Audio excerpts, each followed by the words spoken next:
ክፍል አንድ የጊዜ አጠቃቀም ክህሎትንና ልምምድን ማዳበር በሚለው ላይ የምናየው ጊዜ ትርጉሙ ምንድን ነው የሚለው ነው።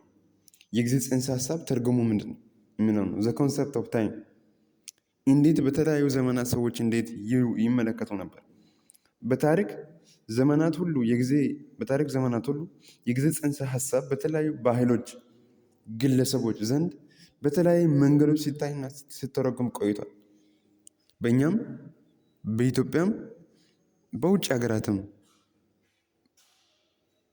ያሉ ሰዎች ለጊዜ የተለያየ ትርጉም ሰጥተውታል ማለት ነው። አጥኞች፣ የሳይንስ አጥኞች፣ ሳይንስን የሚያጠኑ ሰዎች ሁሉ ለጊዜ የተለያየ ትርጉም ሰጥተዋል። ግን እንደ አጠቃላይ ሲታይ ጊዜ በአንድ ግለሰብ ማንነትና ባህል ውስጥ ጥልቅ ትርጉም አለው። ጥልቅ ትርጉም አለው። ሰፊ የሆነ ትርጉም አለው። በግለሰብ በዛም በሱ ማንነትና በሱ ባህል ለጊዜ ትርጉም ሊሰጠው ይችላል። ባህልን ባገናዘበ መልኩ ደግሞ ግለሰቡ በራሱ እይታ ለጊዜ ትርጉም ሊሰጠው ይችላል ማለት ነው። ግለሰቡ ስለ ጊዜው ያለው ግንዛቤ ከጊዜው ጋር ያለውን ግንኙነት ይቀርጻል። ስለዚህ ግለሰቡ ለጊዜው ያለው እይታ፣ ለጊዜው ያለው እውቀት፣ ለጊዜው ያለው ሀሳብ ወይም አመለካከቱ ከጊዜ ጋር ያለውን ቁርኝት ያስተካክላል ማለት ነው፣ ይቀርጻል።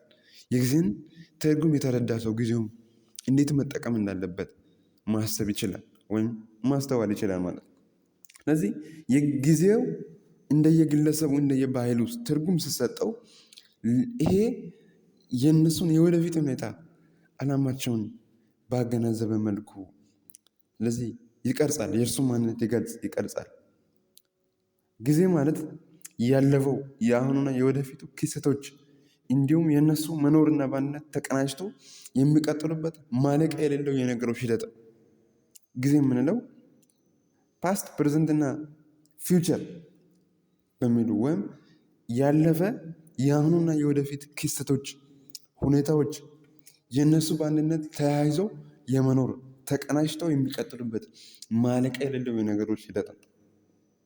ኮንቲነስ ነው። ኮንቲነስ የሆነ ፕሮሰስ ነው። ፕሮግሬሲቭ የሆነ ፕሮሰስ ነው። ጊዜ ማለት አይቆምም። ትውልድ ሲያልፍ አያልፍም። ትውልድ ሲያልፍ አብሮ እያለፈ ይሄዳል፣ ይቀጥላል ማለት ነው። የነገሮች ሂደት ስለዚህ ቀጣይነት ያለው ነገር ነው።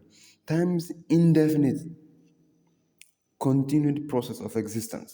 ኢንደፊኒት ማለት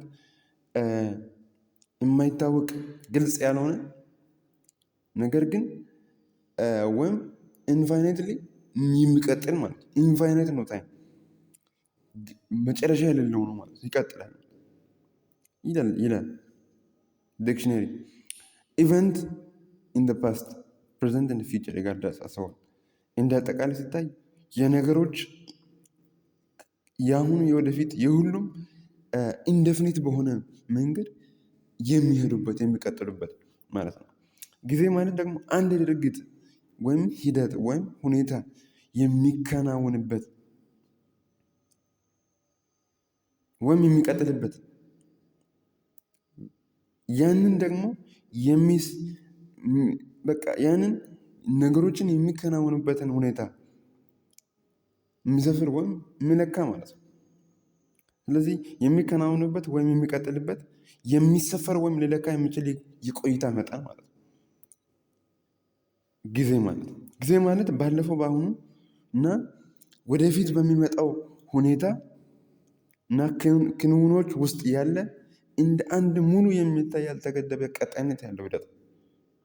ባለፈው በአሁኑ በወደፊት በሚመጣው ሁኔታ በእነዚያ ነገሮች ውስጥ ያለ እንደ አንድ ሙሉ የሚታይ ያልተገደበ ቀጣይነት ያለው ሂደት ነው።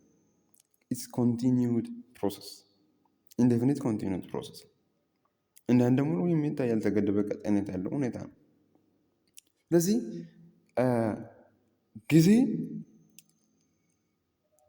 አጠቃላይ ጊዜ ለሚለው ትርጉም ስንሰጠው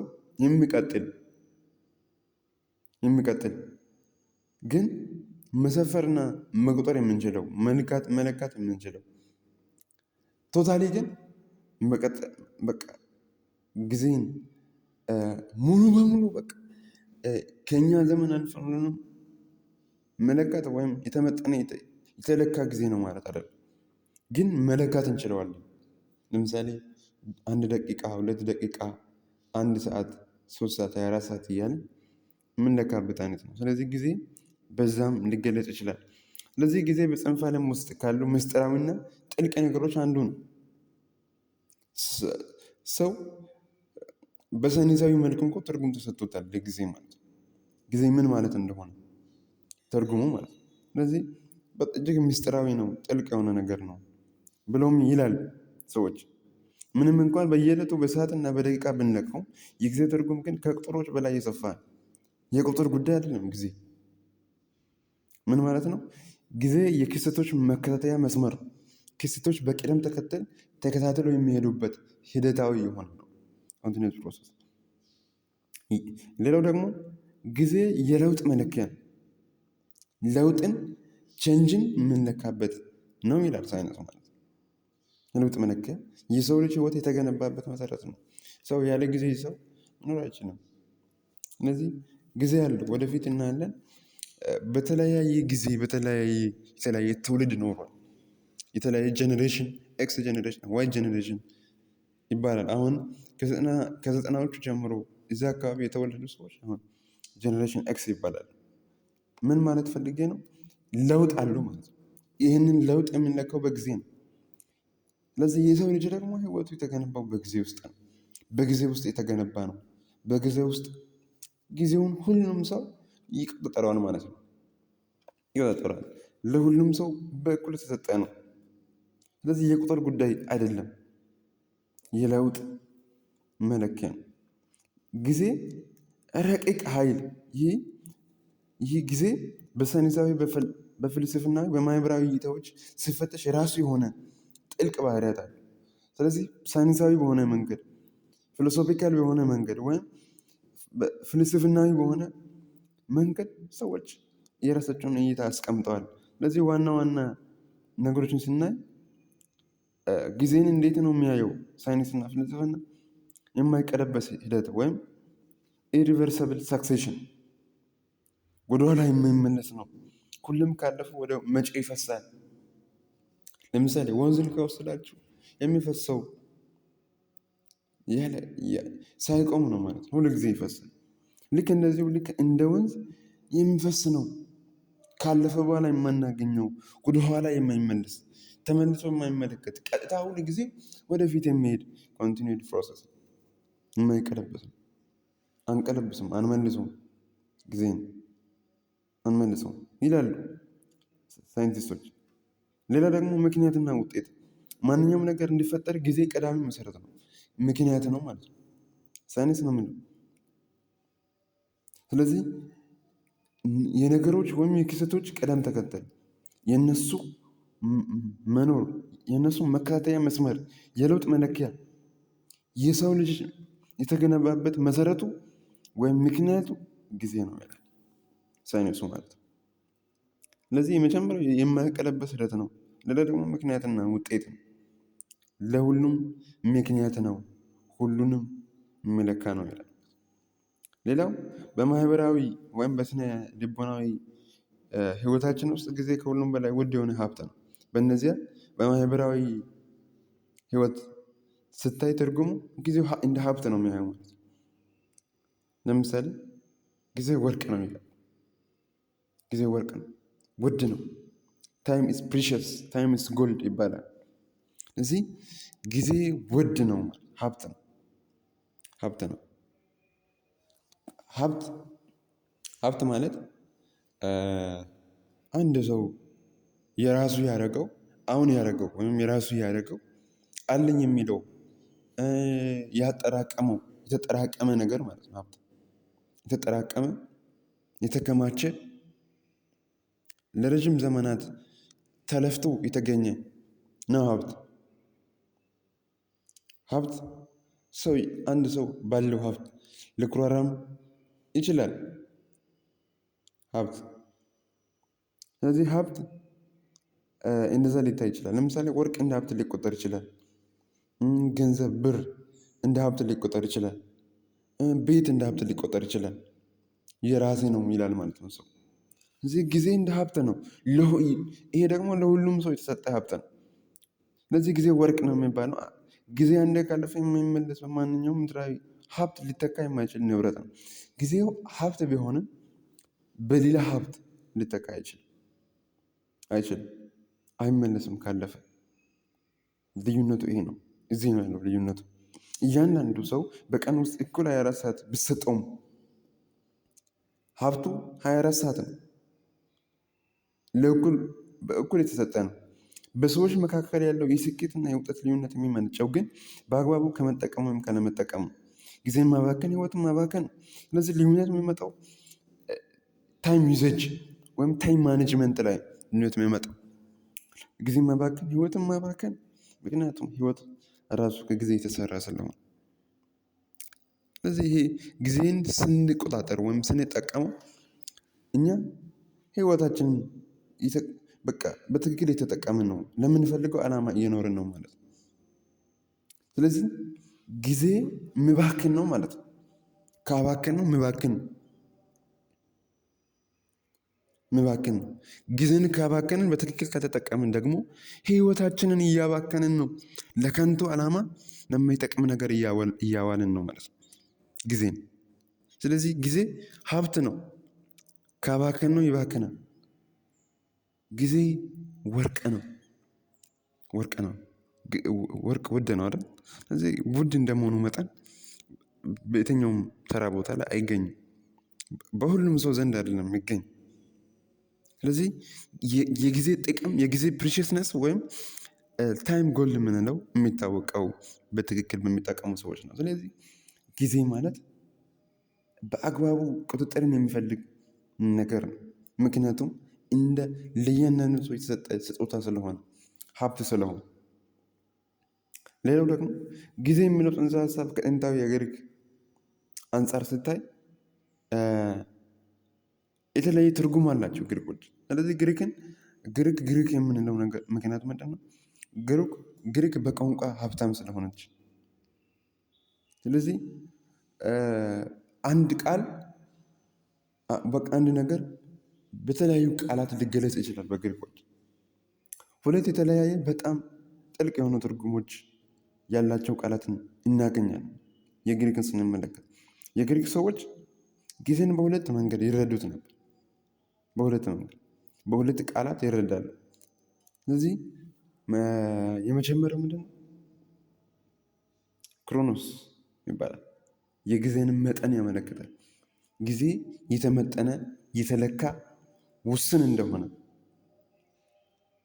የሚያሳይ ነው። ይህ ቃል በሳይንስ በታሪክ የምንጠቀምበትን ተከታታይ ጊዜ ያመለክታል። ጊዜ ተከታታይ ነው። ኮንቲኒዩድ ፕሮሰስ ብለናል ማለት ነው። ተከታታይ ጊዜ። ይህ ጊዜ በሰዓት፣ በደቂቃ፣ በቀናት የምንለካው ነው። ስለዚህ እየተለካ ነው፣ ግን ኮንቲኒዩ ነው ማለት ነው። መጠን አለው ማለት ነው። ትርጉሙ ምን ማለት ነው? በሰዓት፣ በደቂቃ፣ በሰከንድ የሚለካ አንዱ ከሌላው በኋላ የሚመጣ የጊዜ ቅደም ተከተል። የቃሉ ትርጉም ጊዜ ታይም ወይም ማለቱ ክሮኖሎጂካሊ ይለካል በክሮኖሜትር ማለት ነው። ስለዚህ ከእንግሊዝኛ ቃል ጋር አቻ የሆነ ትርጉም አለው። ስለዚህ ለምሳሌ ዛሬ 3 ሰዓት ሰራው ስንል የጊዜን መጠን እየገለጽን ነው። የጊዜን መጠን 3 ሰዓት ሰራው፣ 4 ሰዓት፣ 1 ሳምንት። ስለዚህ እቅድ ስናወጣ የጊዜን መጠን ተገንዝበን ነው የምናወጣው። የተገደበ ነው። ስለዚህ እቅዳችን፣ ሀሳባችን፣ በቃ ግባችን የሆነ ነገር የምናወጣው ጊዜ መጠን አይተን ነው፣ መጠነን ነው። ስለዚህ ይሄ የሚያሳየን አንድ የምናደርገው ተግባር የተገደበ የሚታወቅ መሆን አለበት። መጠኑ የታወቀ መሆን አለበት። ለድርጊታችን፣ ለተግባራችን የታወቀ ጊዜ መኖር አለበት። ሁለተኛው ካይሮስ ይባላል። ካይሮስ ማለት ትክክለኛ ወቅት፣ አንድን ተግባር፣ አንድን ድርጊት የምናከናውንበት የራሱ የሆነ ወቅት አለ። ይህ ደግሞ ካይሮስ የምንለው ደግሞ ከልኬት ይልቅ ጥራትን፣ ኳሊቲን ትክክለኛ ጊዜውን፣ ትክክለኛ ወቅቱን፣ አጋጣሚውን የሚገልጽ የጊዜ አይነት ነው። ትክክለኛ ወቅት ወይም ዘራይት ሞመንት፣ ወሳኝ አጋጣሚ ማለት ነው ትርጉሙ። አንድ ነገር መደረግ ያለበት ትክክለኛ ሰዓት፣ ወርቃማ እድል ተብሎ ሊገለጽ ይችላል። ስለዚህ አንድ ያቀድነው እቅድ፣ አንድ የተወሰነው በዚህ ጊዜ ነገሮች መወሰን እንዳለባቸው ክሮኖስ ይናገራል። ክሮኖስ በቃ የተመጠነ ነው። ለምሳሌ ዛሬ 3 ሰዓት ስራ እሰራለሁ ካለን የጊዜውን መጠን የተናገረ ነው። ነገር ግን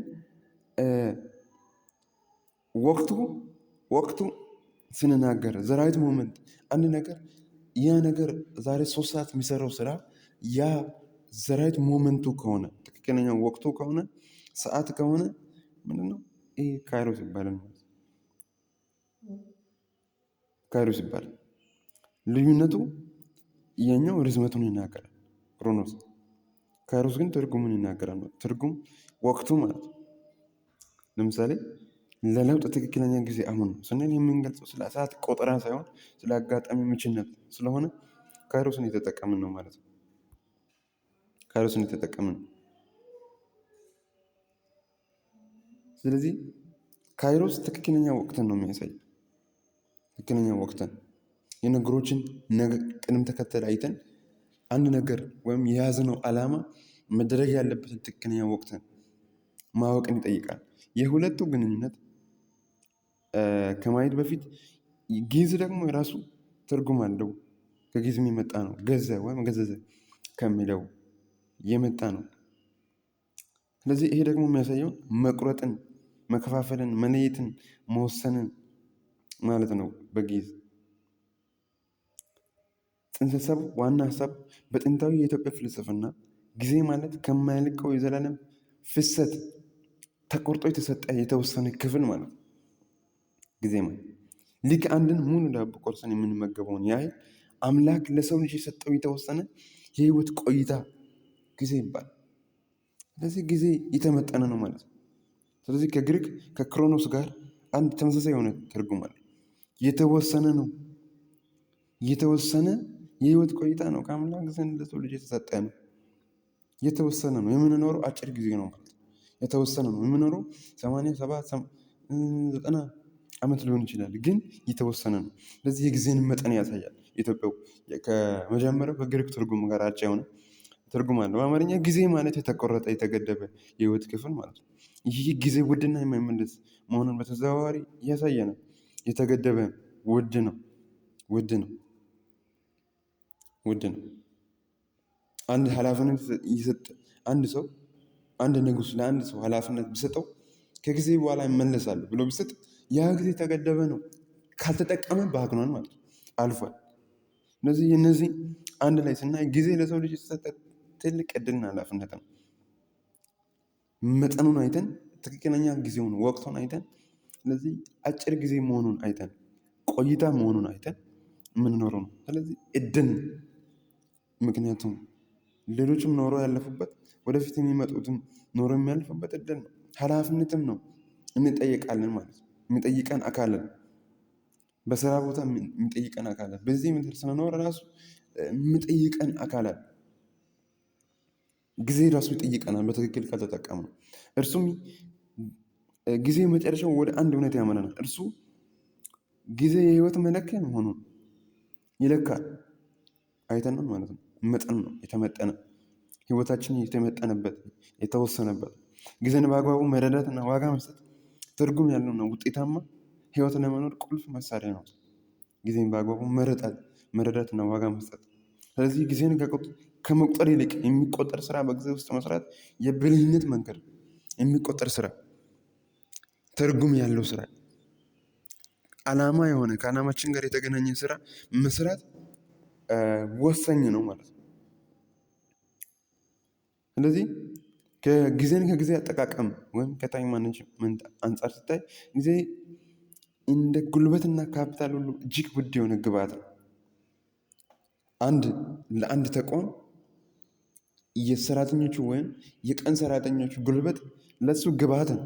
ለአንድ ተቋም የሰራተኞቹ ጉልበት ማለት ነው። ደግሞ ተማሪ ለትምህርቱ ሲተጋ ሰራተኛ ለስራው ስተጋ ጉልበቱ ምን ያደረገ ነው? እንደ ግብዓት እያቀረበ ነው ለስራው ማለት ነው።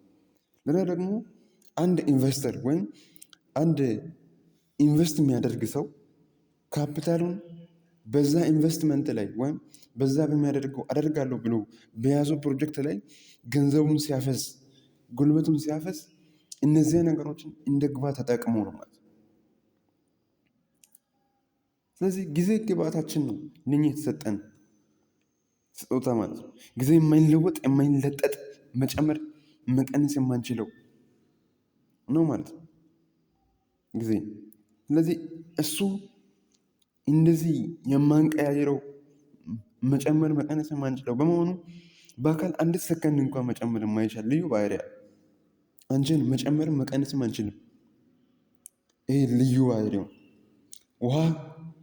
ውሃ ፈሶ እንደሚያልፍ ልክ እንደ ወንዝ የሚፈስ ነው። ይሁን እንጂ ጊዜን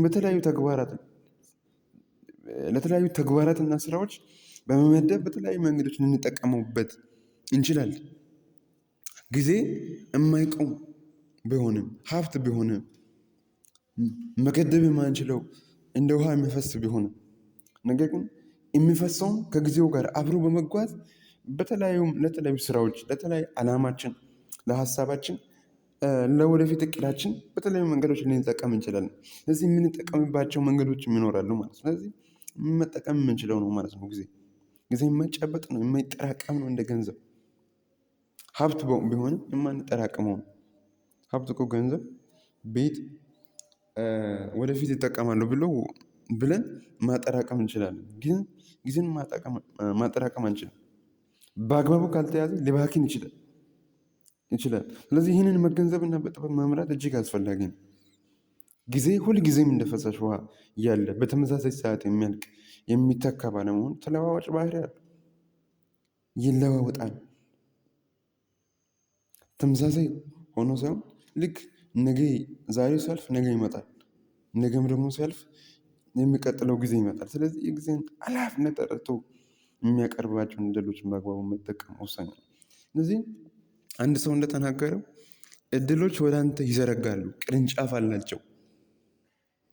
ከነዚያ ቅርንጫፎች አንዱን መያዝ ደግሞ ያንተ ፋንታ ነው። ይሄ ደግሞ በጊዜ ውስጥ ያለ ነው። ይህንን ተረድቶ በጊዜ ውስጥ ደግሞ ዘርፈ ብዙ የሆኑ እድሎች አሉ። እነዚህን መጠቀም ከኛ ይጠበቃል። በጊዜ አጠቃቀም ነው የሚወሰነው ማለት ነው።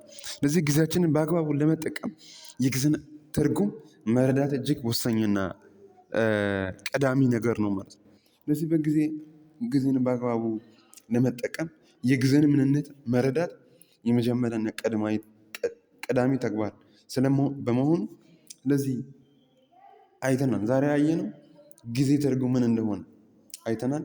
ኮንቲኒድ ፕሮሰስ ወይም ቀጣይነት ባለው መንገድ የሚቀጥል እንደሆነ፣ የሚለካ እንደሆነ፣ ሀብት እንደሆነ አይተናል። ከግሪክ አንጻር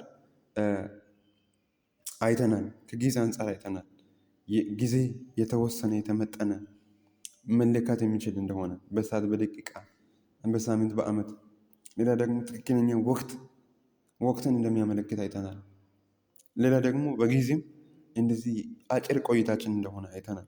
ስለዚህ ጊዜ ደግሞ ካልተጠቀምን እንደሚያልፍ አይተናል። ስለዚህ ከታይም ማኔጅመንት አንጻር ደግሞ ጊዜው ሀብት እንደሆነ፣ ግብአት እንደሆነ፣ ሊባክን እንደሚችል፣ አላፊ እንደሆነ አይተናል። ስለዚህ የጊዜ ትርጉም በአጭሩ ስንመለከት ይህንን ይመስላል።